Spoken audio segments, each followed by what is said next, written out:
Hello, everyone. I've got a lot of slides to go through today and a couple of demos. I do want to apologize. I don't actually have a webcam, so in order for me to actually show you the slides, I wasn't going to be able to do that off of my phone, so I do apologize. It's just slides and you're not seeing me. Hi, Jen. So glad you can make it tonight. Um, so yeah, I'm just going to go ahead and get started because there is going to be a replay on this. So if you miss the first few minutes, don't worry, you can always go back and replay this again. So tonight I'm going to just kind of do a little bit of a crash course here with website analytics, and I hope you guys will enjoy it. So a first couple of things here. When we're going through everything tonight, there's basically four main sections. We're going to talk about goals, actual analytics, then we're going to talk about user experience, and of course, Data Studio, which I just recently found out about, and it's actually quite cool. So I'm really excited to talk a little bit about that as well.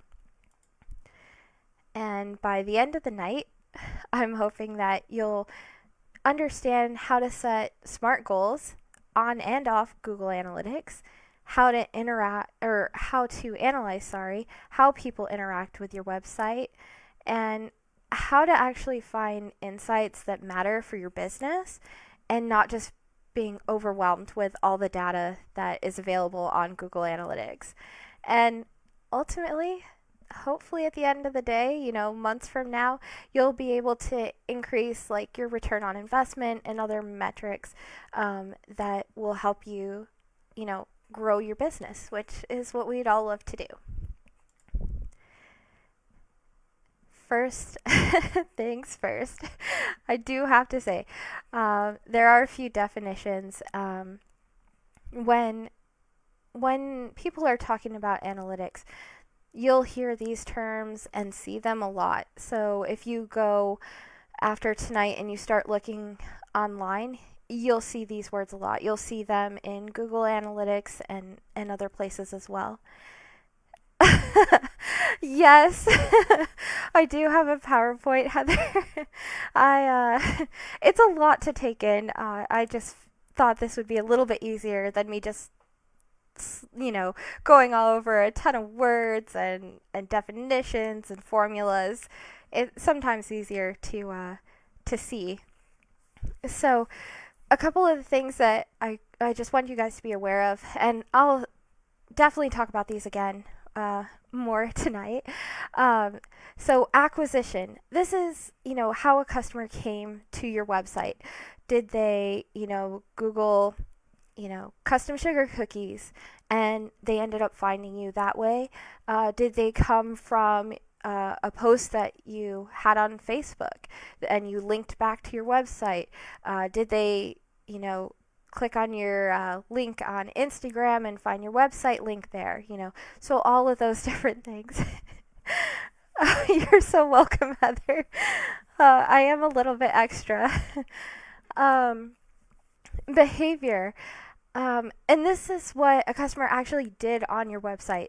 So things that can express how a customer behaved would be like session duration, how long were they on your website, and bounce rate.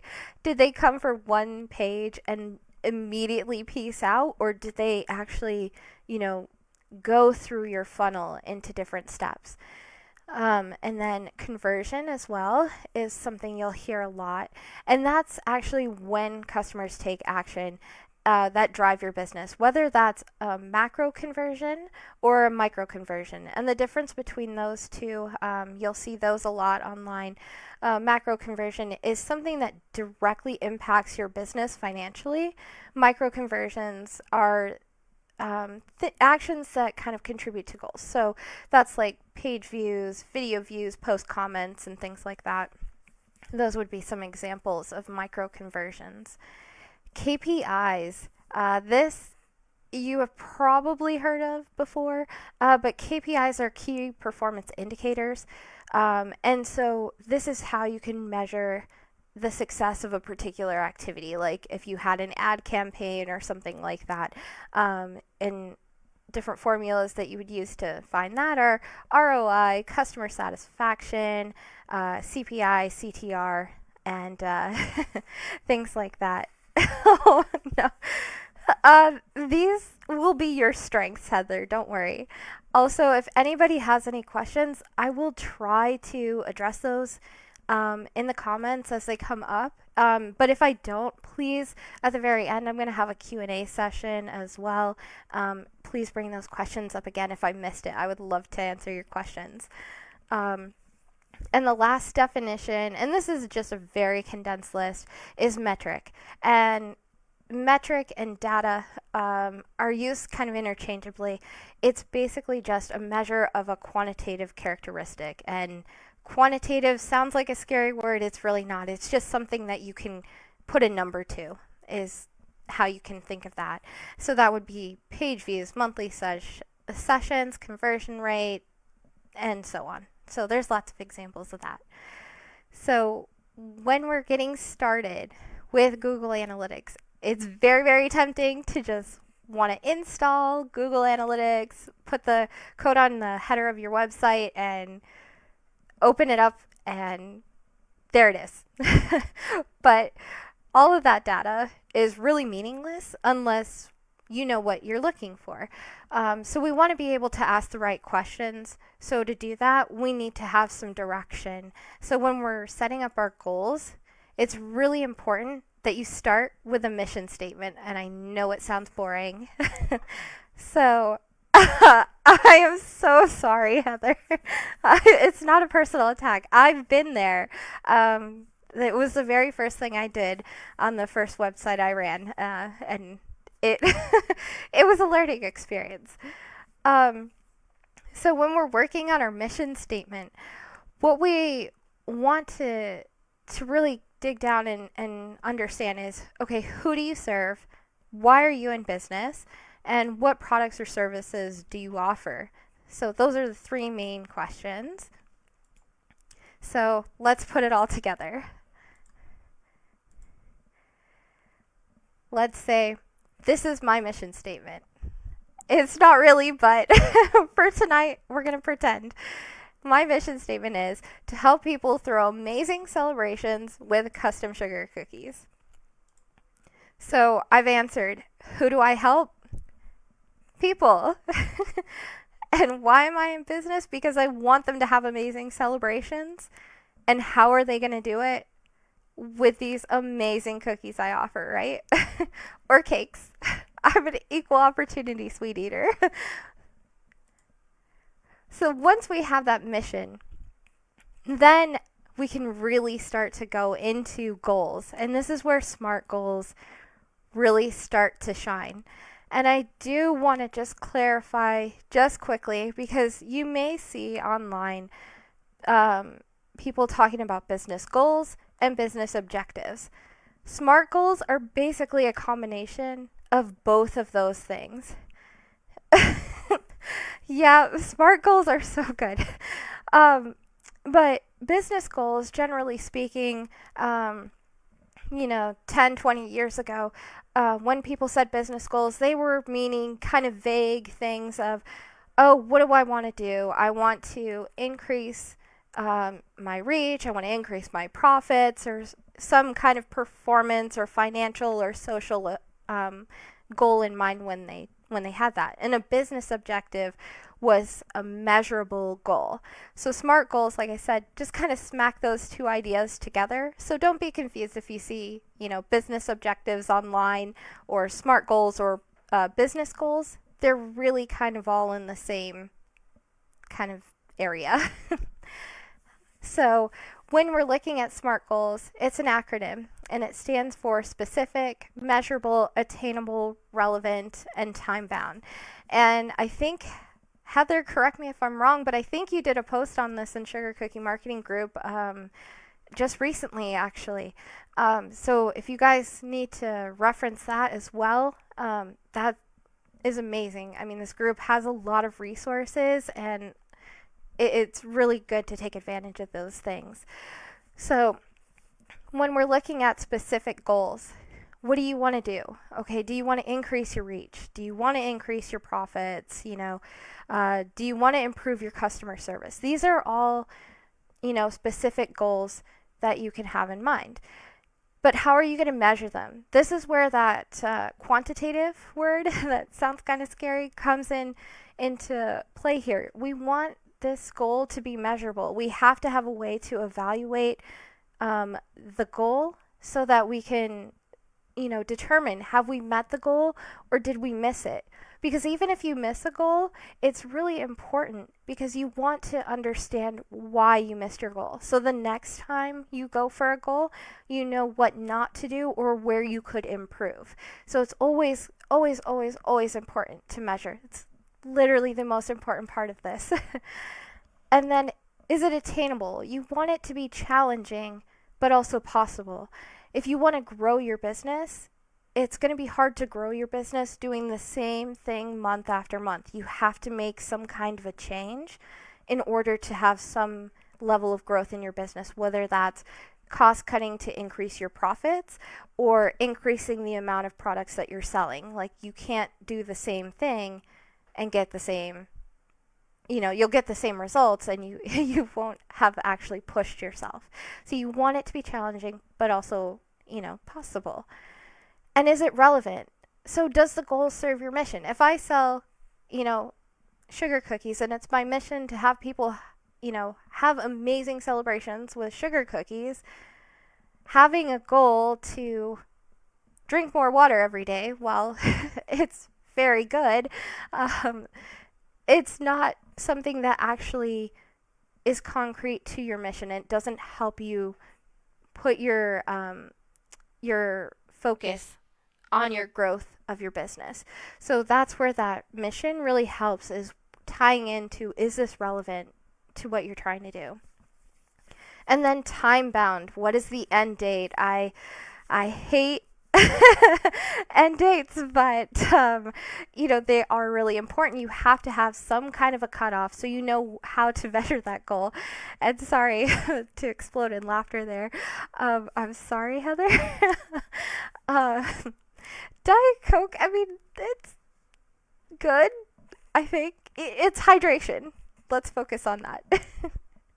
So when we're looking at a SMART goal, we can just kind of tie this in here. So let's say, I want to reach more of my target audience with my holiday pre-sale campaign. Okay, that's a great thing to do. More people that I reach, hopefully the more people that get into my funnel. So you want to increase your reach of the demographic who's already kind of interacting with you. And if you have over 100 followers, like on Instagram, you get some of that information in your insights. So even if you don't have Google Analytics yet, you can see who you are reaching. There are ways to get that information. And so let's say you want to increase your reach by 5%. So, and then insights, show that, hey, they're my largest demographic, so I probably can do this. If I continue to, go with the same copy and things like that, it should help, it's a stretch goal, but not too much of a stretch. And then, why is it relevant? Well, if people are going to have amazing celebrations with sugar cookies, they're going to need the sugar cookies. They got to buy them from me, so it's going to increase my conversions. So that's really good. And then I want to have this campaign up and going in 2 weeks' time. So that way, at the end of 2 weeks, I can evaluate, did I increase by 5% or not? And if I didn't, like I said, that's a learning experience. And that's a really good thing too. All right, so we're going to talk about some analytics, and then at the end of this section, I'm going to do a demo for you guys, and we're going to actually go into Google Analytics. So just bear with me for a little bit. I know I'm going over some stuff that's probably a little bit boring, but we're going to get to the fun stuff. Okay, so here's that KPI that I was talking about. So when you have a goal, that's great. Now you can actually start to put that onto Google Analytics and really understand what it is you're trying to do. Yes, very, very good comment, Grant. Sorry, I'm probably a little bit delayed here because I'm running this through OBS, so I've got a little bit of a delay there. But yes, goals should differ based on how your website is set up. Aw, thank you, Heather. But yeah, that's a very, very good point, Grant, and thank you for bringing that up. And that's really important, and it kind of ties into the KPIs as well, because you want to. Another OBS fan. But KPIs are important because you they are a way to measure, and if you're looking to increase your awareness, so increase your reach and your impressions and engagement, that's a performance objective. And you want to be looking for KPIs that measure performance. You don't want to be measuring return on investment, which is a financial objective KPI, for a performance KPI. So that's really, really important that once you have the goal, that's great, but you have to understand how to actually measure your goal. And you have to know if your goal is a performance goal or if it's a financial goal. And so I've got a few of those listed there, and also in the workbook, kind of talk about that a little bit as well. Um, so a couple of KPIs, and there are way more than I could fit onto a single slide. So, but these ones I thought would be the most relevant to most people starting out when they're looking at KPIs. So we've got engagement rate. So that's the formula for that. It's really easy. Total number of engagements divided by total views. However, I will say engagement rates are a little misleading because a like doesn't have the same value as like a share. Meredy Martin, OBS, it's open broadcast software, so it's a way to it's a way to stream like your screen or a webcam and things like that. So yeah, so engagement rate. You can take engagement rate, but you can also, look at total shares to views, total likes to views, and you can break that down so that you can. Well, Heather, there is.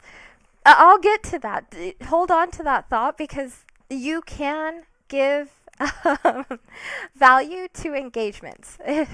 Their vanity metrics don't have to be vanity metrics. We can give them value. And then amplification rate. This is like I said, so it's kind of a twist on like that engagement rate where you're taking the number of shares you get out of the number of posts that you put out onto social media. Return on investments. That's profits divided by your expenses. And I will repeat again and again and again, profits are not what you get back when you send out an invoice. That is your revenue. Your revenue minus your costs is your profit. I just have to make sure I put that out there, or you will have the funniest return on investment you've ever seen, and it will be very misleading. So please pay attention to that. And then click through rate, that's clicks and then divided by reach or impressions. You can do it either way, but if you use reach, then continue to use reach every time you measure. And if you use impressions, then continue to use impressions every time you measure. Otherwise, your comparisons won't be valid to each other. Engagement and see, yeah, cost per click is very important. So that's definitely, like I said, there are a lot of KPIs here. I've only gone into very, very few of them, but there are a lot of other ones. And then conversion rate is the total number of conversions, and then divided that by the total number of unique visitors to your website. So conversion rates, generally speaking, across industries, it varies drastically between industries, I should say. Um, but generally, most people are looking for a rate between 1 and 10%. 3% is considered pretty good for a lot of industries. So don't feel like if you don't have a conversion rate of, 10, 20, 30%, that you're somehow failing. So that's, 1 to 10% is really good. Those are good numbers. Merity Martin, okay. KPIs. KPIs are key performance indicators, so they're how you can actually measure the results of your goals, and really kind of see the success that you've had in your business on a campaign that you may have run, or a promotion that you've run, and things like that. Pre-sale launches, all that kind of stuff. So it's just a way of measuring, and through different formulas. If you Google like performance KPIs, or if you Google financial KPIs, you'll get long lists of different KPIs that you can measure. And if you're ever confused about any of them, please just tag me on Facebook, and I'd be happy to explain, kind of, if you're confused about what any of the metrics that a KPI is asking for. Because some of them are a little confusing, especially when you get started. So Heather, this slide is for you. um, so social insights, and versus web analytics. Social insights are what you see like on Facebook and Instagram, and they measure activity on your profile. So that's like likes, views, shares, comments, and things like that, which don't really mean anything for your business on their own. However, we can give them value. And if we do assign them value, when we go into Google Analytics with our goals, so like if we have a goal of having more reach, then you can say, every time we get an email subscriber, they're worth 20 cents. And then you can let, if it's case of Heather, a client, know what exactly that monetary value is, because we all want to know where our money is going when we spend it. We don't want it to just go into a black hole and be unaware of what's happening. So when we assign the values, you tie that activity that's being measured on social media to your objectives or goals, and you translate those insights into KPIs, and then you can measure and analyze them. Hi, Lisa. All right. So then this is the value formula. And this is how you can really give those vanity metrics an actual value and a measure, which is really helpful. So you're just going to take, oh, excuse me, I have misclicked a button here. Okay. So you have the average sale value. And so let's say $60 for a dozen cookies. And then you can take the average metric measure, and that can be any of those metrics. It can be subscribers, it can be likes, anything. So let's say it's it takes you 10 leads to make a sale. For every 10 people that reach out to you, call you, email you, message you, one of them would end up buying from you. So then you say, okay, my average sale is $60. It takes me 10 leads. So then the value of each lead, to get the value formula for that, you just take $60 for the sale divided by 10 leads. So each lead has a value of $6.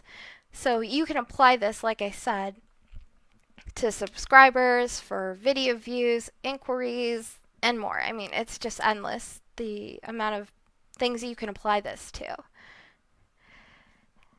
And I'm going to say it again.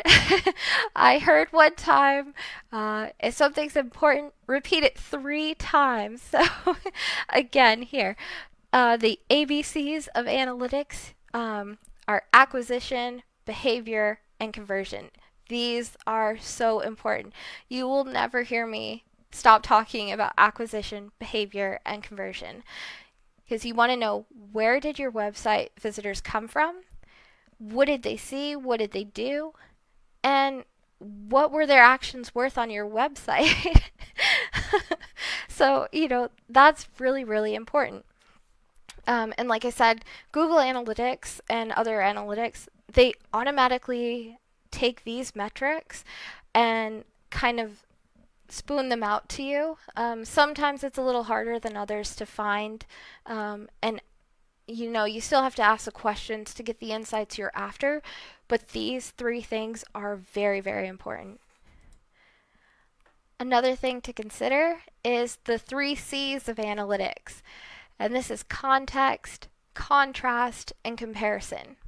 So when you're looking at values on your site, it's really important to, if there are industry numbers, you can use those as a reference. But the best reference you can use is the data you already have on your site, because you're competing with yourself. When you're trying to grow, that's an internal thing, right? So you grow, not your competitors may fall off or whatever, but you want to be on a constant path of growth.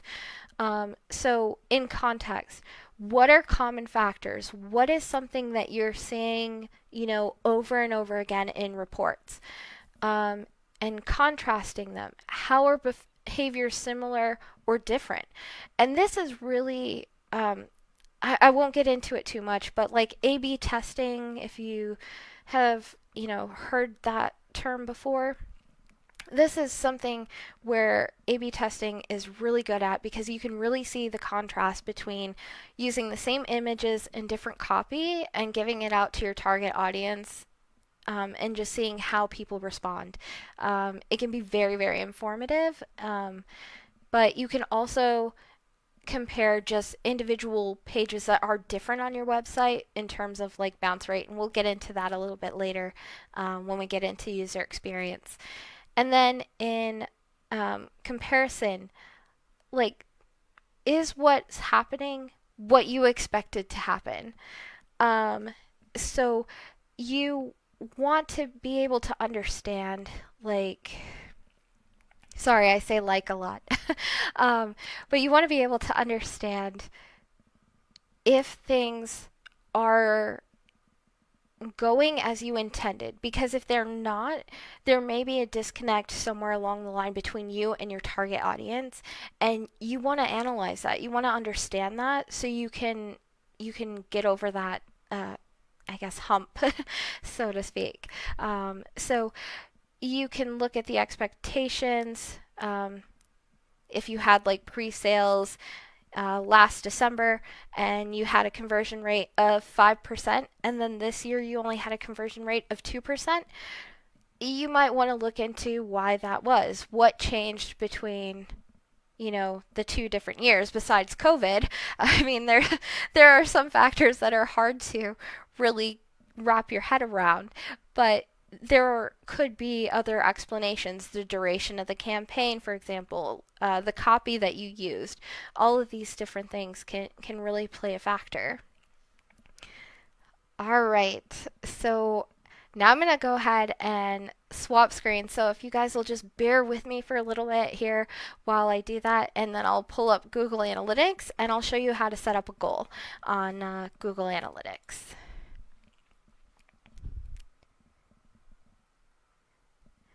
That's so true, Grant. It's very different, and you really need to see where those differences are, and being able to rationalize that is really, really helpful.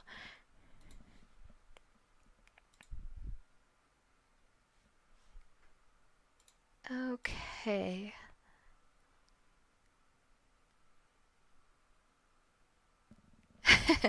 Google Trends is so good. I'm so glad you posted that. All right, so I believe it's showing to me that I have switched over to Google Analytics here.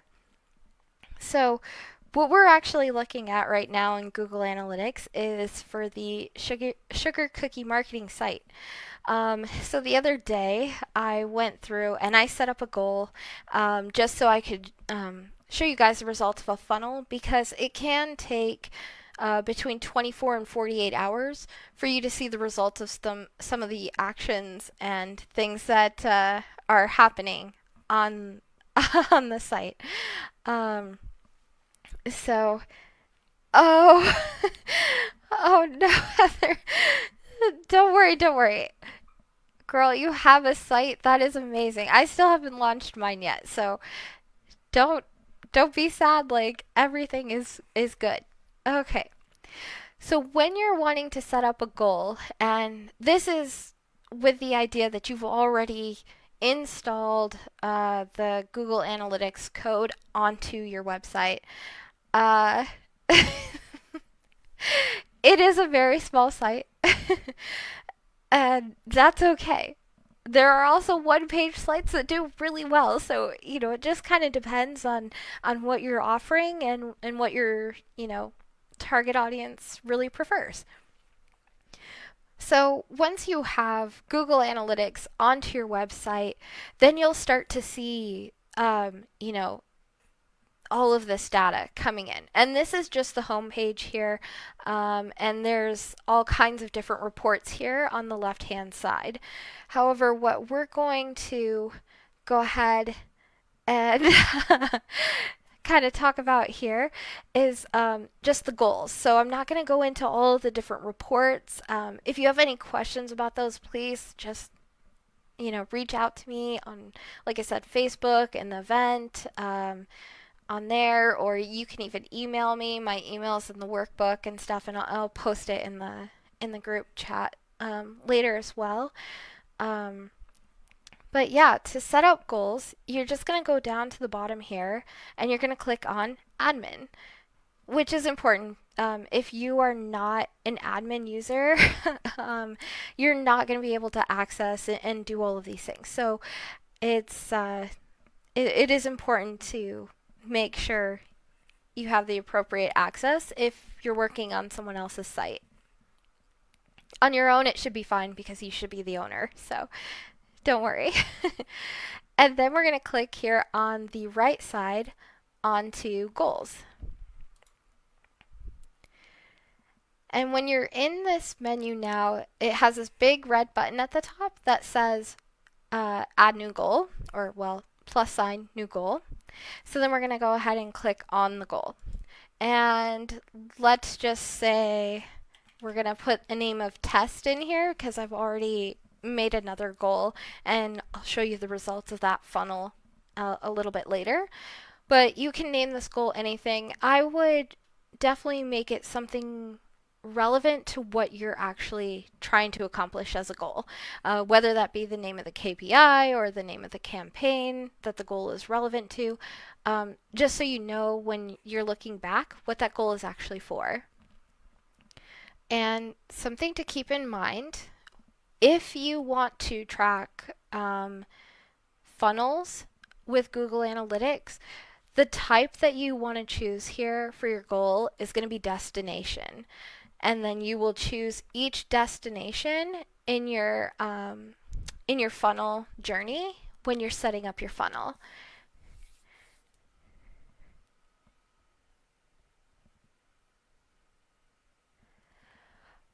Okay. Yeah. So, Heather, that's a really good question.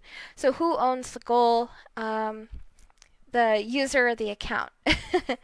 So, that would be the account. The goal is tied to the account. Every admin user can see that. So when I set up, like if I set up 10 goals on here, you would be able to access all of those goals as well because you're an admin user. Um, you can limit the permissions of different users for your analytics account, but you wouldn't do that in the goals section. You would actually do that in your admin settings, and when you're giving permissions to the user. So let's say we do test here. We say we want it to be a destination. We hit continue. And then you can either do equal to and put the entire URL, or you can go down to regular expression.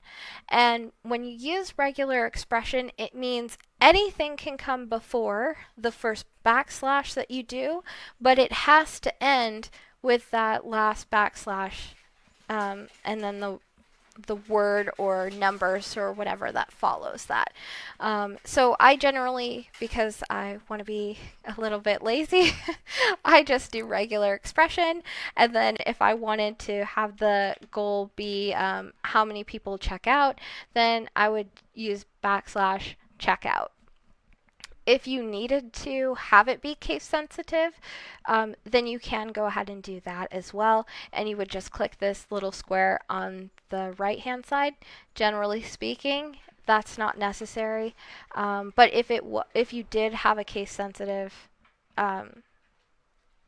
link in there, or URL, sorry, you would want to go ahead and click the case sensitive. If you turn on value, this is where you can assign a value to your goal. So when we did that value formula, any of those value formulas, the results of that, you can put that value in here, and then you'll see that on the other side in the reports when you're analyzing your goals. It'll say, oh, you have, had X amount growth in subscribers or whatever else, and it assigns an actual value there. But I'm going to go ahead and turn that off for now. And then you can also click here on funnel to turn that on if you'd like to have this be a funnel. So I'm actually going to go through here, and I'm going to cancel this and go back so I can actually show you guys how the funnel looks on here. So we're just going to go into the edit. So what I set as the goal is to see how many people get to the checkout page. Oh gosh. And then I did destination and everything, and then I hit continue. And then in the goal details, this is where you can see the regular expression, the checkout. I had it to create the funnel.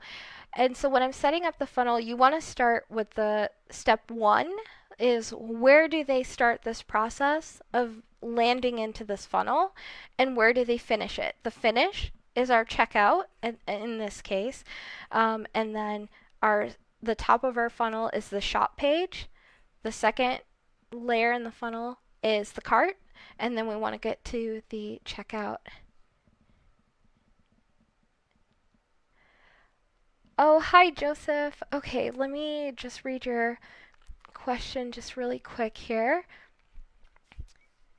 Feeling lost. Yeah, feeling lost in analytics is completely understandable. It's really a lot to take in all at once.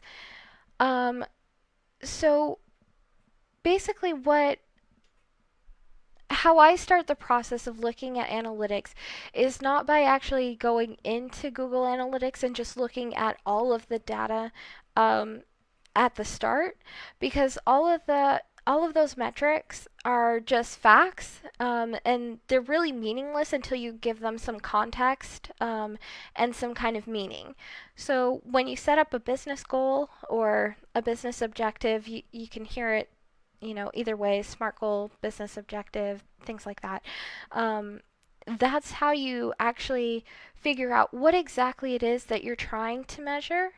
And once you have what you're trying to find and what you're measuring, and you have that goal in mind, then you can go in and set up goals. And once you have your goals set up, then Google Analytics really starts to tell you the useful information for what you're actually looking for and the metrics that are affecting your business. Um, so I can definitely kind of at the end, when we're doing Q&A, I'll kind of touch on some of the report views a little bit and kind of dive into that a little. But for right now, I'm just kind of focusing on the goals and really getting into that to start with. And Heather, Data Studio. Okay, I definitely I didn't use Data Studio until actually we started talking, because I've used things like Tableau and AWS services and things like that. But Data Studio, it's really nice because, for one, it's free, which is great, but it also connects directly with Google Analytics, YouTube, and a bunch of other stuff. And I'll definitely touch on that a little bit in the when we get to that section as well. But it is a lot of fun, and I think you'd really enjoy it. And Grant, thank you for that link. Because yeah, Google does have some like little learning modules that you can go through and actually try. So it's really helpful there. But yeah, so that's kind of how we set up that goal. Um, and then once we have the goal set up, then we can actually go back here. And I'm going to go back to the home page. I'm getting a little bit ahead of myself, but I'm just kind of on a kick here. So we can go here into conversions. And when we see conversions under this report, we can see goals here. So if we click in to our goals, we can see that we had one goal completion. So that means that one user, one unique user, went all the way to the checkout page. But we have an abandon rate of 50%, and that means that another user abandoned the process somewhere in that process. So we lost someone, but we want to understand, a little bit more of how. And since we set up that funnel, we can actually go in to the funnel visualization, which again, this is under goals. So this is why I was saying, Joseph, that it's really important when you have those goals, because then you can actually come down into Google Analytics here and you can actually see where people are ending up and things like that. So here in the funnel, we can see um, and this person was me. I did all of this so that we we would have something to look at today. Um, but I proceeded with the cart and I went to the checkout page one time fully. And then one time I went and I clicked on Gregurical socks, had them in the cart, and I was like, you know what? I don't need these socks. And I abandoned the cart. But what this could tell us, if we had, for example, 100 people, and if 50 people put Gregurical socks into their cart and then abandon the cart, maybe we don't want to sell Gregurical socks anymore. Gregurical socks are turning people away. So, the funnel, it's very informative, but you have to have the goals set up on your own. Google Analytics does not do this for you. So you want to set up your goals and you want to set up your funnels so that you can have this valuable information that tells you a lot more about behind the scenes of your business than you would otherwise know. So I'm gonna go back to my PowerPoint presentation.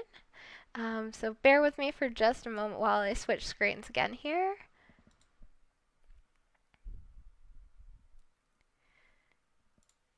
Okay.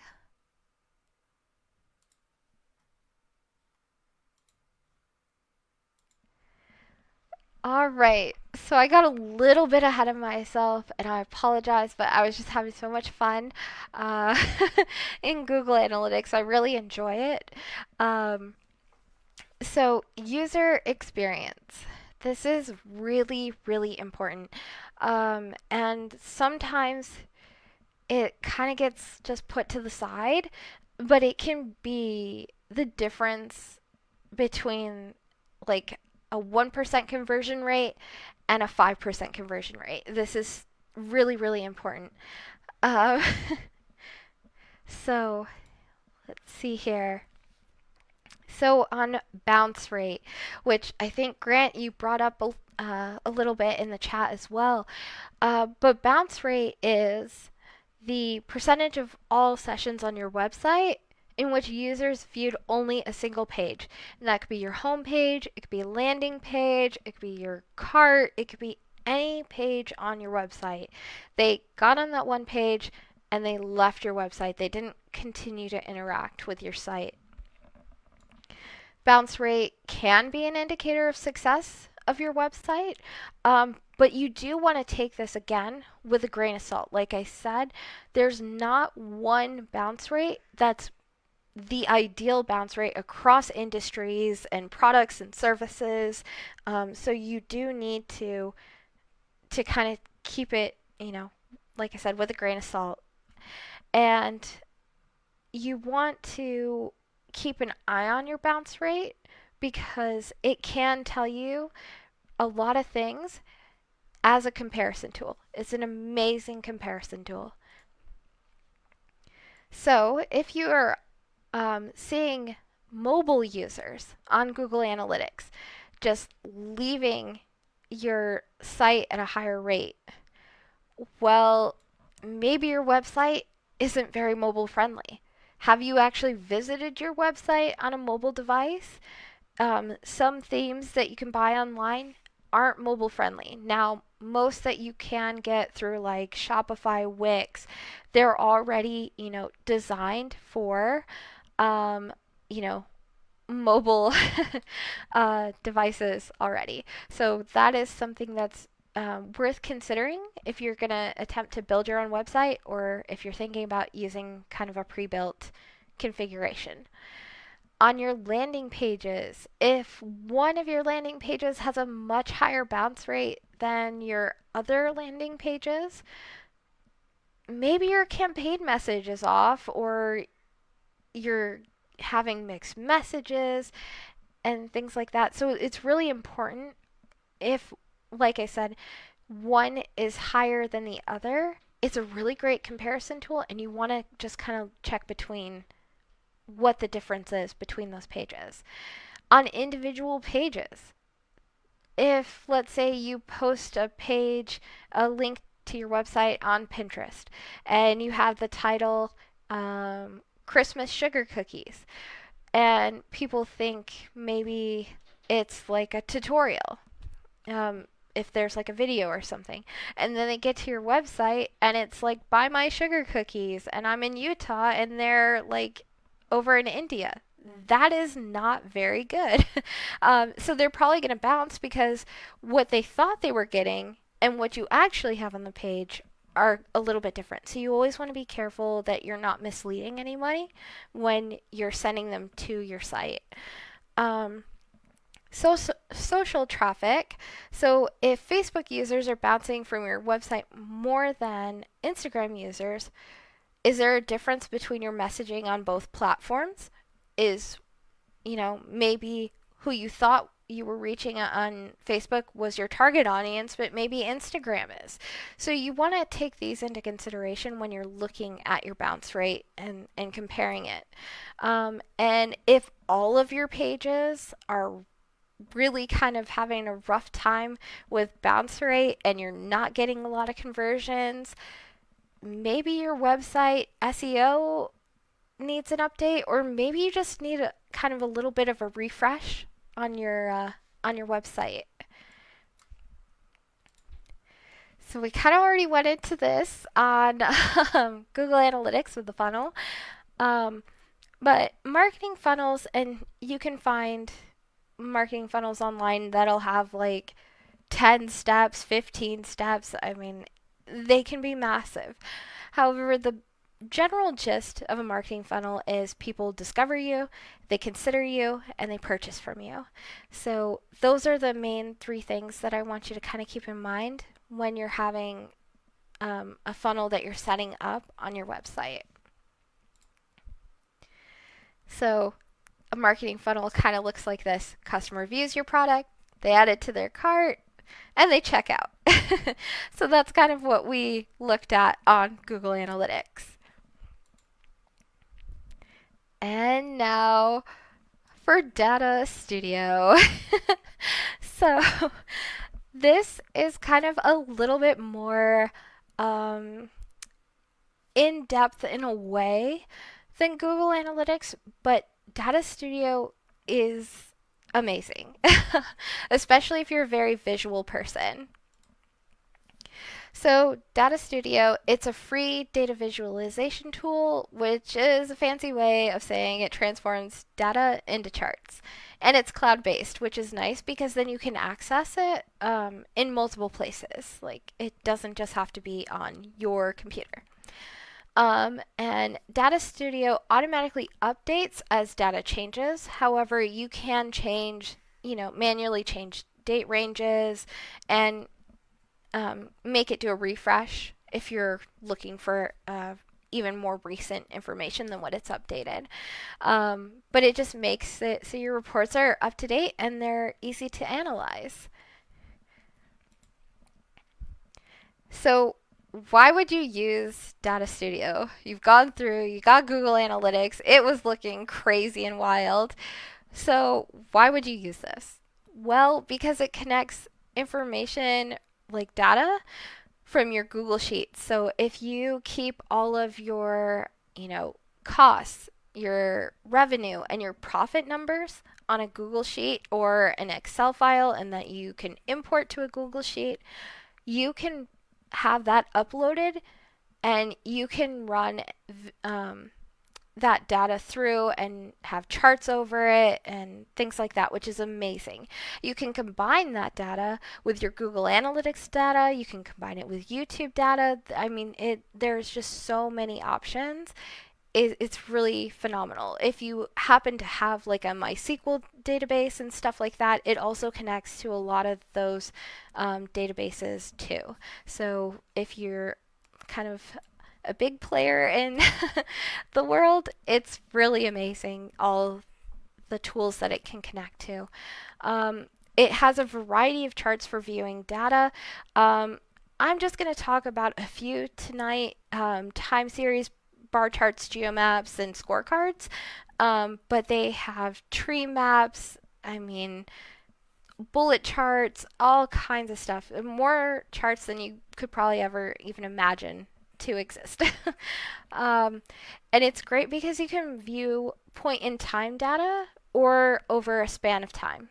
So that's really, really nice. So, oh, I have a extra slide in there. Just forget that. So time series charts. You might have heard these be referred to as like line charts as well. They're really great for seeing trends over time. So like profits, how your profits have been going over time, seasonality. Seasonality is just a term. It means so. In terms of like baked goods, like sugar cookies, for example, over the summer, you're usually going to be selling less than you do in toward Halloween, and then you sell a little bit more. And then you get to Christmas and you have this huge peak on your chart. And then January comes and everybody forgot about cookies again. And then, you slowly go up, but you want to be ideally going in a positive trend over time. So you'd use a trend line, which you can see in Data Studio, um, and it'll show you if you're trending upward overall, even in a negative lull, or if you're kind of having a negative trend. If you're horizontal on a trend line, that just kind of means you're constant. You're not really going anywhere, which can be good if you're not trying to grow your business. That's fine. But if you're trying to grow, you really want to see a positive trend. Negative trend is usually universally not so great. um, but like I said, there are exceptions. So bar charts, these are great for comparing uh, data sets. So if you wanted to look at, for example, how many men are on your site versus how many women are on your site, if you collect demographic data, you could also compare, um, you know, things like what's the most popular product that sells in my shop? What's the least popular product? And bar charts are a very, very easy way at a glance to see that data. Sometimes people like to use pie charts, but most people in in analysis circles don't really like pie charts because they're hard to kind of see the scale, especially when you have a lot of different values that you put into that chart. So I generally don't use pie charts, but they can be nice for certain things if you only have like two or three values that you're kind of evaluating. And then on GeoMaps, this is a way for you to kind of see customer location. So if you're regularly getting a lot of people interested in, let's say, cookie classes that aren't in your area, maybe it might be something to consider into doing an online class and reaching that audience who is engaging with you and considering you, but they're not purchasing from you because they're not in your area. So it could be a way to kind of analyze new opportunities based on location. So GeoMaps can be kind of useful for that. So now I'm going to swap screens and go into Data Studio. So if you guys will bear with me for just a moment, I'm so sorry. I have to flip through a bunch of different screens here.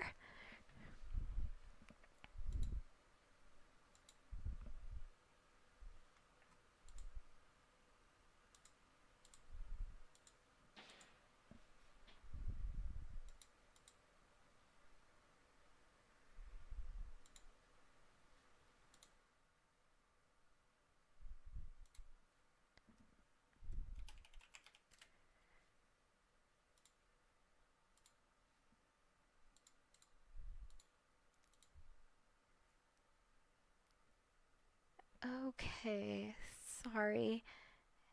Wasn't wanting to work here, so I'm just going to add a display capture really quick so I can go ahead and show this to you guys. Okay. All right. I hope everyone can see this. I had to set up a new screen here. Grant, you probably understand that struggle uh, when something's not wanting to show.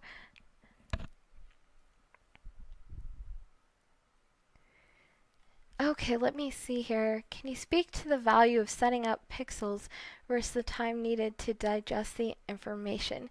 Yes. Okay, so this is really the big advantage to using something like Data Studio because when you can see something at a glance, it's so much faster for you to analyze that information rather than looking through a table and having to compare every number on its own individually, and then you're looking across, okay, what was my source, and then okay, what was my goal value, what was my my amount of conversions on this and how many were mobile and things like that.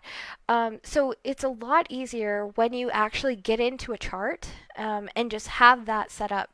So the Data Studio, what they do in the reports here is it's kind of a dashboard view that you can set up, and you can add multiple different charts. You can add scorecards, and the scorecards are actually these bits of information on the side here. So where it says sessions, 82.7K, that's a scorecard.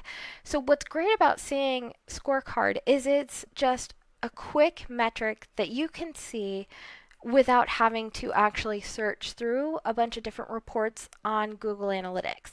And this is just a sample data set, so you can actually look at this if you guys download Data Studio, and then you can get this set and you can kind of play around with it a little bit. Highly, highly recommend. It's actually a lot of fun.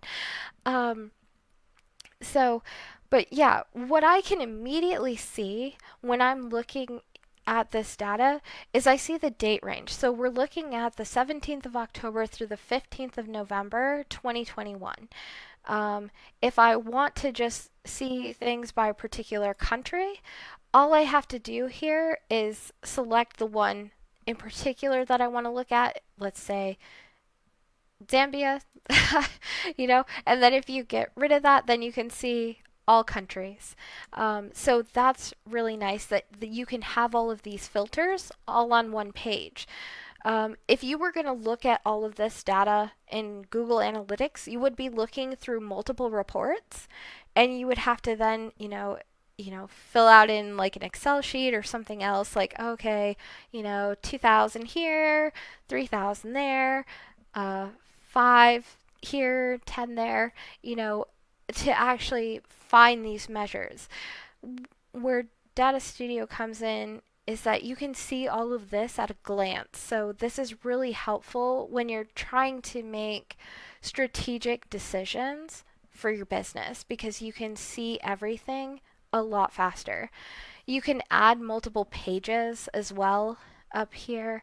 So you can do like an overview on your first page and then break it down into smaller segments and sections is kind of the standard on subsequent pages. So yeah, what you see here, this is a time series chart. And it's actually using what is called blended data. And this is something that you can't really get on Google Analytics easily. And this is probably my favorite thing about Data Studio. Because with this blended data, you can see how you were performing on the 30 days that are present and the 30 days in the previous section. So you can see like, you where you're kind of matching up and where you're not. It's really helpful for those comparison tools, but you can also see if you've got kind of like that positive trend line or if you're not really seeing a positive trend line and if you're maybe horizontal or negative. So those are really important things too. And then you've got bar charts here. So this is showing sessions and revenue, and it's talking through like comparing desktop, mobile, and tablet. On tablet, there's nothing. Not a lot of users here. Mobile, there are a few. But desktop is really the main factor here. So when you see something like this, and you see that most of your sessions are desktop, the majority of your revenue is also on desktop, you really want to make sure that how your website looks on desktop is doing everything it can to be as user friendly as possible because this is your moneymaker right now, not the mobile layout. For a lot of people, however, it's probably going to be mobile, especially if you're getting people to you and they're aware of you through things like social media. Most people are on their phones when they're checking Facebook and Instagram and stuff. So that's just a very top level kind of view at Data Studio, but I hope that that was helpful, Heather, and anyone else who has been kind of considering it. I'm going to go back to my presentation here. If you guys will bear with me for just a moment. And let's see here. we're kind of like at the end now. Um, okay, Grant, like that was just a sample data. Like I said, most people it's probably going to be mobile. So please build for mobile. Um, but if that was the data that you were saying that desktop was your moneymaker, then you would want to go for desktop.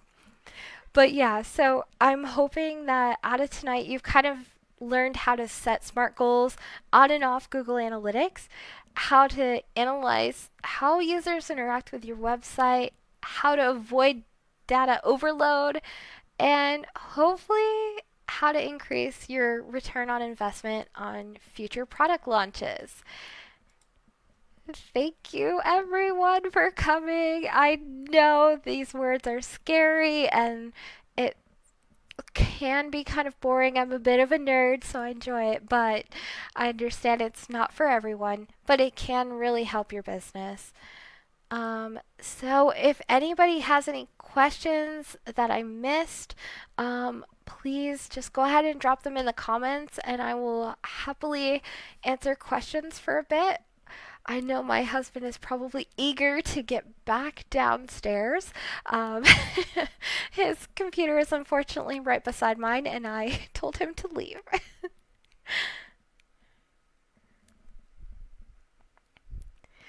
Yes, that it's very important when you're choosing a website platform, especially if you're using like WordPress or something like that.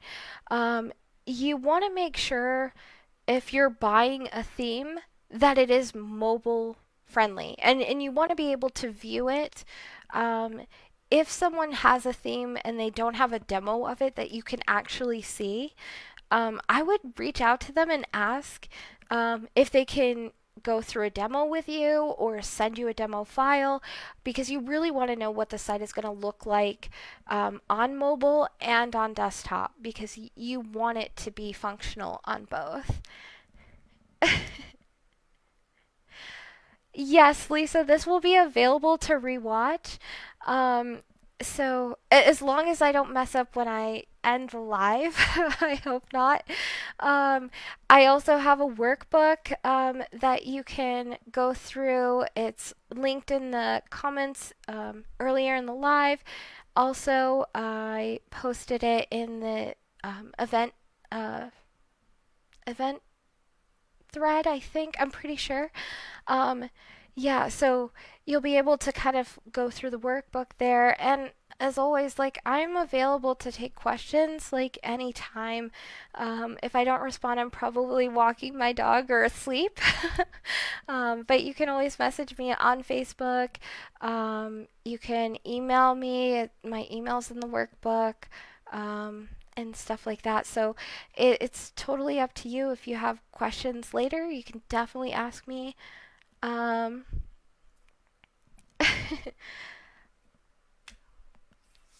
what do you think should be step one with Google Analytics people? Um, I think step one honestly happens before you even download Google Analytics or put it onto your website. Step one is figuring out what exactly your goals are so that when you have Google Analytics on your site, you can put your goals on there and start tracking them from day one. And you're going to get the most use out of Google Analytics when you set up goals, when you set up funnels, and you really take advantage of all those things. Join the vendor blender with consulting package. uh, I'm just trying to get through finals week, so I probably wouldn't be super great for consulting quite yet. Um, which platform will I be using? I actually have a website on Shopify and on WordPress.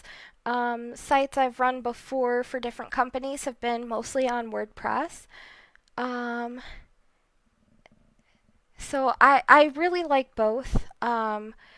WordPress, there is more freedom to do a lot of things on there, but Shopify is really nice. It's so convenient for taking payments and stuff. Like, I would much rather use Shopify than WooCommerce personally, but that's just me. Um, oh, Heather. Oh, you guys are so nice. Yeah, I haven't tried out Wix um, or Square, but I've heard good things about both. I think it really depends what you're after out of the platform.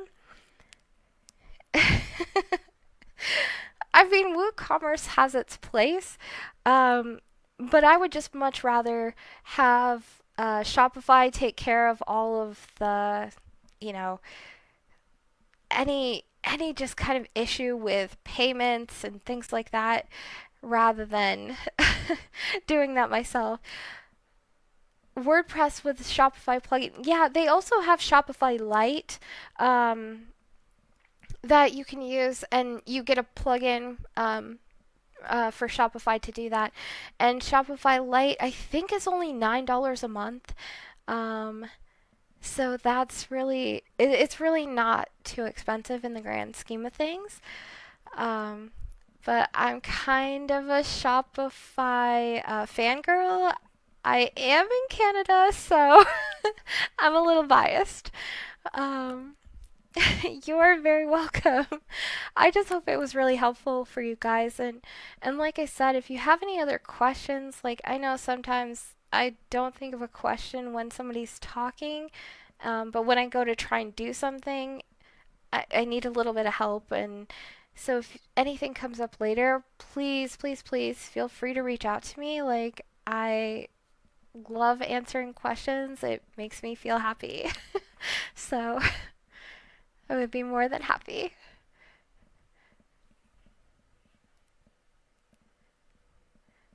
But yeah. Oh, yeah. Well, yeah. Copyrights are a whole different animal. Um, so you want to be very, very careful with copyrights and trademarks and all of that. I just avoid it all. But one thing that in terms of copyright, you can actually, there are lots of, like on Fiverr and Creative Market, uh, there are artists and stuff who sell amazing little graphics and things like that. That if you're ever looking for like super cute ideas for cookies, you can buy a commercial license from those people, and it's really not that expensive. You don't have to worry about anybody ever suing you. So there are options out there if you don't want to come up with your own designs and stuff. Other people can do it for you. You just pay them a little bit and don't have to worry about getting sued later.